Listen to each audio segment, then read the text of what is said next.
Buongiorno, benvenuti alla TG Sicilia, le principali notizie. Mario Ciancio Sanfilippo, editore della Sicilia, assolto dall'accusa di concorso esterno in associazione mafiosa perché il fatto non sussiste. La procura aveva chiesto 12 anni e la confisca dei beni, una vicenda giudiziaria che durava da 7 anni. A Randazzo, con l'amministrazione sciolta per mafia, 3 commissari sostituiranno sindaco e consiglio comunale fino alle prossime elezioni locali fra 1 anno e mezzo. Gli investigatori non avevano un identikit aggiornato del volto di Messina Denaro, così il boss è sfuggito alla cattura 7 anni fa. Il procuratore De Lucia, in allarme: Cosa Nostra non è disarticolata, riorganizza le sue strutture unitarie di comando. Ricordato a Palermo Mario Francese, cronista del Giornale di Sicilia, ucciso dalla mafia 45 anni fa. Era stato il primo a fare il nome di Totò Riina come capo della cupola.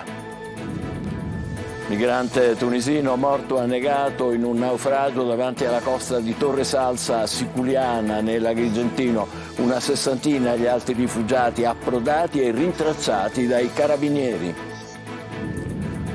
Il regolamento della Movida di Palermo in fase di approvazione al Consiglio Comunale. Tanti i punti per fronteggiare quella che ormai in città è una vera e propria emergenza. Il sindaco Lagalla: chiediamo collaborazione agli esercenti e ai cittadini. A Catania arrivano 100 nuovi vigili urbani. Una bretella collegherà l'autostrada per Messina con quella per Siracusa senza passare dalla tangenziale. Porta frutti la missione del sindaco trentino ieri a Roma. Calcio, in Serie B il Palermo gioca l'anticipo sul campo del Catanzaro. Squalificato Brunori, sarà Soleri a guidare l'attacco dei rosanero. Il Catania prepara la sfida casalinga contro il Monopoli.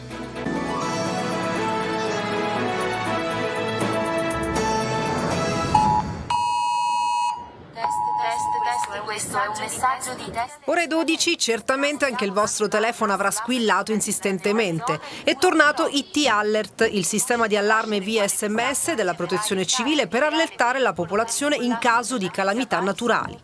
Nella giornata di oggi l'esercitazione ha simulato il collasso della diga Ancipa sui Nebrodi.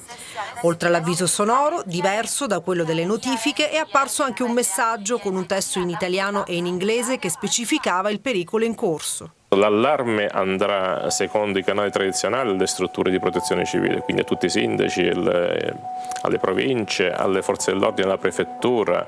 IT Alert, una volta a regime, permetterà di informare in tempo reale i cittadini in caso di disastri imminenti o in corso. Oh raga, ma non c'è più campo. Nemmeno a me. Ma vi prende il telefono a voi? E se il telefono non prende? Nessun problema, il vantaggio principale è che funziona anche in caso di saturazione della rete telefonica. Catania è una notizia di poco fa: assolto dall'accusa di concorso esterno l'editore del quotidiano La Sicilia Mario Ciancio Sanfilippo. Per le ultime notizie dal Palazzo di Giustizia, il servizio di Tonino De Mana. In nome del popolo italiano, visto l'articolo 530, comma secondo, codice procedura penale, assolto Sanfilippo Mario dal delitto scrittogli perché il fatto non sussiste. È la sentenza pronunciata poco prima delle 13 dalla prima sezione penale del Tribunale di Catania nel processo per concorso esterno alla mafia celebrato nei confronti dell'imprenditore ed editore Mario Ciancio Sanfilippo. La procura aveva chiesto la condanna a 12 anni e la confisca dei beni che gli erano stati dissequestrati. Il processo, iniziato nel 2017, verteva su presunti rapporti con esponenti di spicco di Cosa Nostra e Tenea, ipotesi sempre contestata dall'imprenditore e dai suoi legali. Sentiamoli.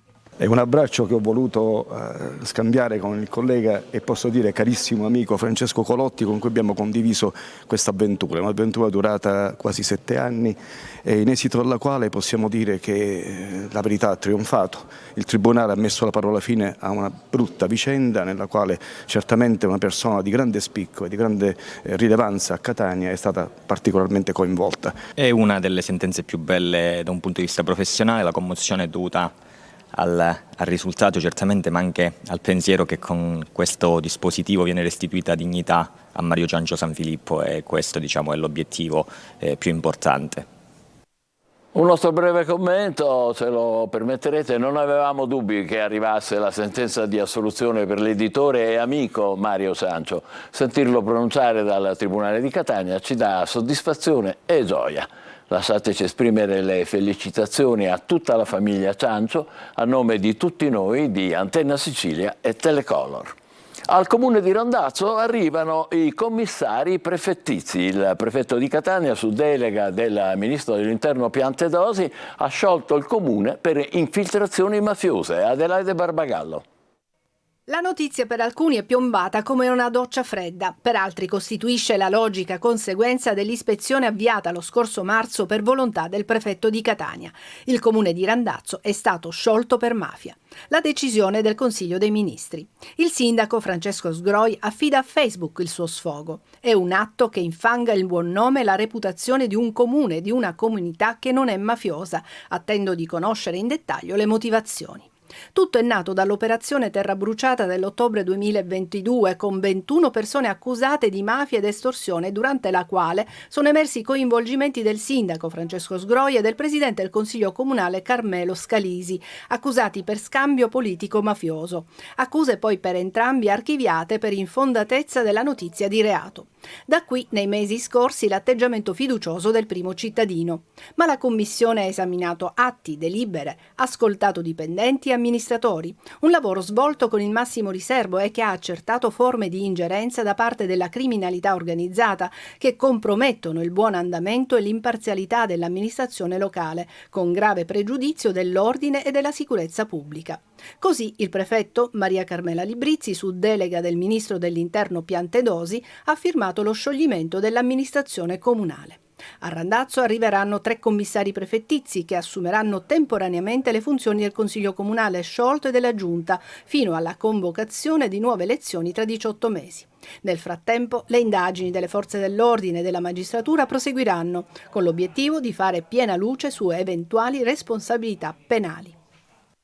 Emergono nuovi dettagli sulla latitanza di Messina Denaro. Bloccato a un normale controllo di polizia, era sfuggito alla cattura grazie a una delle tante carte d'identità false di cui disponeva. Per il procuratore di Palermo De Lucia, la mafia sta riorganizzando la cupola. Vediamo.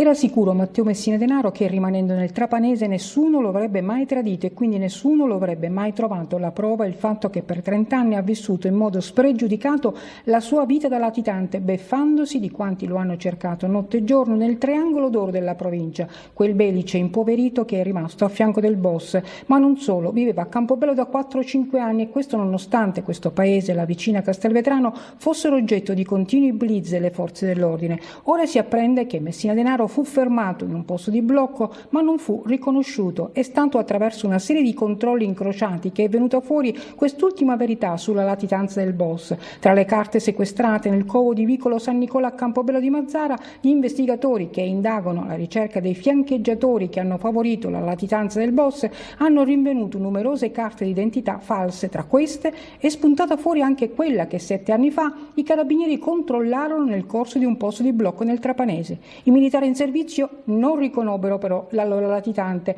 Tutto sembrava in regola e Messina Denaro continuò ad essere una primola rossa. Ma non solo, in uno dei 1000 pizzini rinvenuti sempre in quella casa, lo stesso boss derideva le forze dell'ordine perché non avevano materiale sufficiente che lo potesse in qualche modo individuare. Su di lui infatti c'erano solo vecchie foto. Scardinare un muro così solido creato in 30 anni non sarà facile per quanti indagano. La mole di documenti in loro possesso e l'incrocio di questi con altre attività investigative però presto potrà dare i risultati sperati.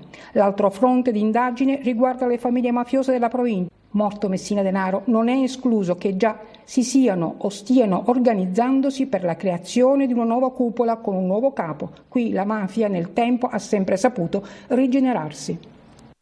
Il 26 gennaio di 45 anni fa la mafia uccideva a Palermo il cronista giudiziario del Giornale di Sicilia, un collega, Mario Francese.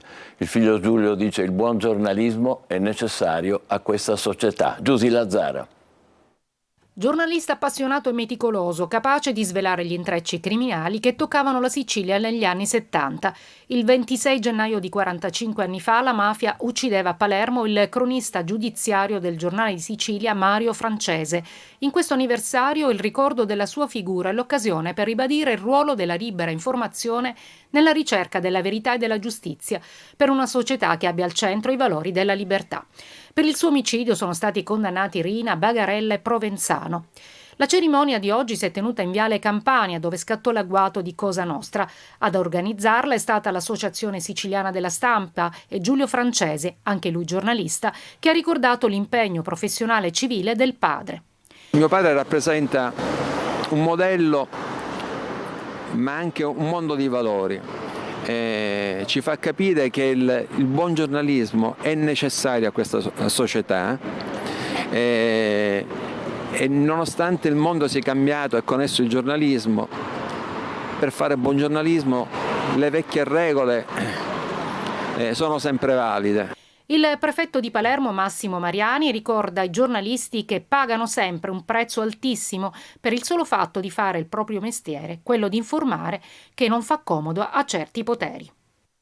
Tragico sbarco a Torre Salsa in provincia di Agrigento, un barchino con una ventina di migranti è naufragato, un tunisino è morto annegato. Davide Sardo.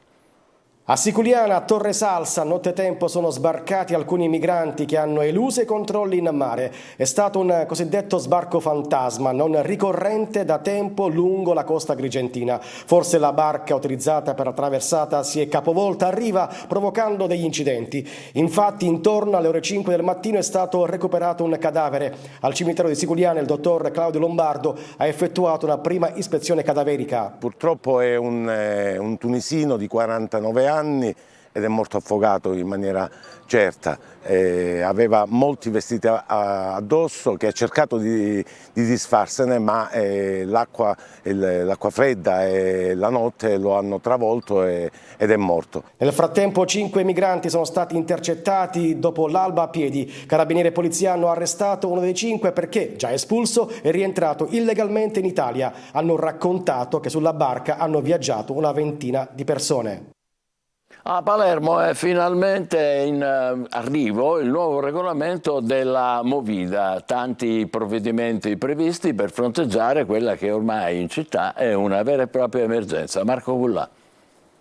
Questione. Ormai di giorni il regolamento della Movida palermitana potrebbe essere approvato. Un altro passo importante è stato fatto con il Comitato per l'Ordine e la Sicurezza che in prefettura ha esaminato punto per punto il regolamento proposto dall'amministrazione comunale di Palermo. Secondo un metodo che abbiamo voluto sposare ed affermare, che è quello della richiesta di un contributo corale delle categorie, degli esercenti, ma anche ovviamente di quelle istituzioni che sono chiamate sul territorio al controllo e alla vigilanza e che quindi a nostro avviso devono poter portare il proprio contributo di idee, di posizioni che tocca alla politica evidentemente valutare sul piano della operatività e del trasferimento in atti regolamentari. Tra i punti fondamentali del regolamento della Movida, la vendita online dei biglietti d'ingresso alle discoteche per consentire il tracciamento dei clienti ai metal detector, la collocazione inoltre di un maggior numero di telecamere non solo nei locali con licenza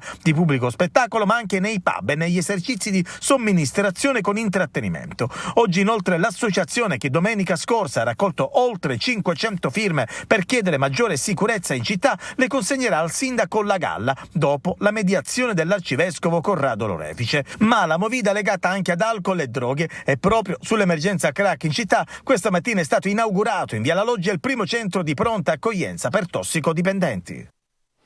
Proficua missione romana per il sindaco di Catania Trantino ieri a Palazzo Chigi. In primo piano la sicurezza con l'arrivo di 100 nuovi vigili urbani a Catania e la realizzazione di una bretella esterna alla circonvallazione per collegare le autostrade. Giusy Lazzara. Fitto di incontri il pomeriggio di ieri a Roma per il sindaco di Catania Trantino. Sul tavolo i progetti per il rinnovamento della città.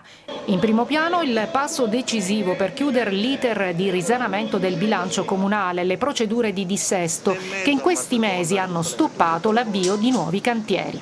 Tra gli obiettivi principali la sicurezza con l'assunzione di 100 vigili urbani. Questo anche per un cambio di passo nella lotta al traffico senza controllo con le auto posteggiate in terza fila sulle strisce pedonali. Al centro del confronto romano si rinnova la proposta del sindaco trantino ai vertici di ANAS per realizzare un percorso alternativo che congiunga la 18 Messina-Catania e la Siracusa-Catania. Urgente è la realizzazione di una bretella esterna veloce alla tangenziale che vive una condizione di perenne congestione. Si pensa a un nuovo sistema urbano con Trenitalia e si progetta il nodo ferroviario e l'interramento della stazione centrale, con la possibilità per la città di riconnettersi con il proprio mare. Novità in arrivo anche al Ministero della Cultura sul futuro del Teatro Massimo Bellini per un sostegno finanziario statale e per il rilancio delle biblioteche di quartiere e della Biblioteca Orsino Recupero con iniziative culturali previste per il 2024. E di questi argomenti parleremo dopo il TG alle 14.30 su Telecolor con il sindaco di Catania Enrico Trantino. Naturalmente affronteremo anche tanti altri argomenti. Per le vostre domande scrivete al numero WhatsApp 342 74 55 005 oppure inviate una mail a sicilia24focus@telecolor.it. Vi aspettiamo all'appuntamento con il sindaco oggi su Telecolor alle 14.30.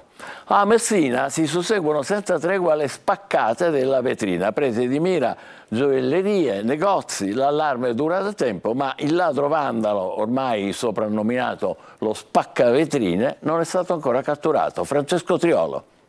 Incappucciato, armato di mazzotto, ormai a Messina lo hanno soprannominato lo spaccavetrine. Da oltre 2 mesi la notte prende di mira le vetrate delle attività commerciali, soprattutto qui, nelle vie del centro. Per molti commercianti è stato più esoso il danno del vetro rotto che l'entità del furto subito. Sì, anche perché abbiamo subito tempo fa anche noi purtroppo un furto, una rapina, ci hanno rotto il vetro e ho saputo che anche i miei colleghi qui vicini hanno avuto lo stesso problema. No, in effetti noi per fortuna no, quindi speriamo che non arrivi anche qui. C'è preoccupazione però, ne state parlando anche con i colleghi? No, ho saputo di vari locali che comunque hanno subito questo, però non è stato identificato, spero che lo trovino in modo che non possa succedere più. Avete sentito dello spaccavetrine? Sì, l'abbiamo sentito. Preoccupazione, paura? Un po' sì, c'è un po' di paura. Qualche videocamera di sorveglianza dei negozi lo ha immortalato in azione. Le immagini sono al vaglio delle forze dell'ordine, dove sono state presentate decine di denunce, sia ai carabinieri che alla questura, ma ancora l'autore di queste effrazioni non ha un volto o un nome. A Mascalucia, vicino a Catania, i carabinieri hanno arrestato un uomo che, noncurante del divieto di avvicinamento, continuava a vessare l'ex fidanzata che non accettava la fine della loro relazione. Ora l'uomo è ai domiciliari con braccialetto elettronico. Nuovi cordoni per il Fercolo di Sant'Agata, ancora imballati, saranno posizionati il 4 febbraio per l'uscita. Ricordate, l'anno scorso uno si era spezzato, il cordone sinistro, all'inizio della salita dei Cappuccini e la processione era ripresa dopo una sostituzione provvisoria. Li vediamo in anteprima con Eva Spampinato. Eccoli i nuovi cordoni del Fercolo di Sant'Agata, sono ancora imballati e pronti per essere inseriti in questi ganci, uno rosso e uno verde. Diventeranno il motore umano che muove il Fercolo, alimentato dalla passione dei devoti. L'anno scorso il cordone sinistro si spezzò all'inizio della salita dei Cappuccini, un evento mai accaduto prima nella storia della festa, ma che per fortuna non provocò alcun ferito. Il comitato della festa di Sant'Agata ha acquistato i cordoni nuovi, visto che quelli vecchi che erano stati comprati nel 2003, oramai, visto la rottura, erano arrivati al punto massimo di rottura, perciò andavano sostituiti.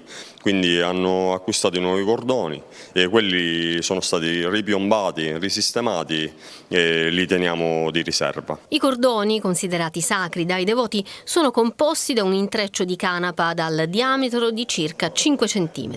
Sono lunghi 120 metri il destro e 125 metri il sinistro, con a capo le cosiddette maniglie. Adesso provvederemo alla piombatura affinché il cordone sia pronto per poter andare in processione e tirare il fercolo di Sant'Agata. Dopodiché il 4 mattina, come da tradizione, apriremo Casavara, usciranno i cordoni per primi e poi si procederà con l'uscita del fercolo. Questa mattina Claudio Consoli, che da 10 anni riveste il ruolo di maestro del fercolo, era intento a lucidare il tempietto costruito interamente in argento agli inizi del Cinquecento, mentre la manutenzione ordinaria del fercolo prosegue già da giorni, sotto lo sguardo di turisti e catanesi che si fermano ad osservare davanti Casavara. I cordoni, lo sappiamo, sono benedetti, ma quindi verranno benedetti il giorno 4 nel momento in cui si utilizzano? Nel momento in cui si attaccherà al fercolo già automaticamente saranno benedetti. La scadenza della tassa automobilistica da pagare in Sicilia entro il 31 gennaio sarà prorogata fino al prossimo 29 febbraio, è quanto ha dichiarato l'assessore regionale all'economia Falcone. Adesso facciamo una breve pausa, tra poco il calcio, state con noi.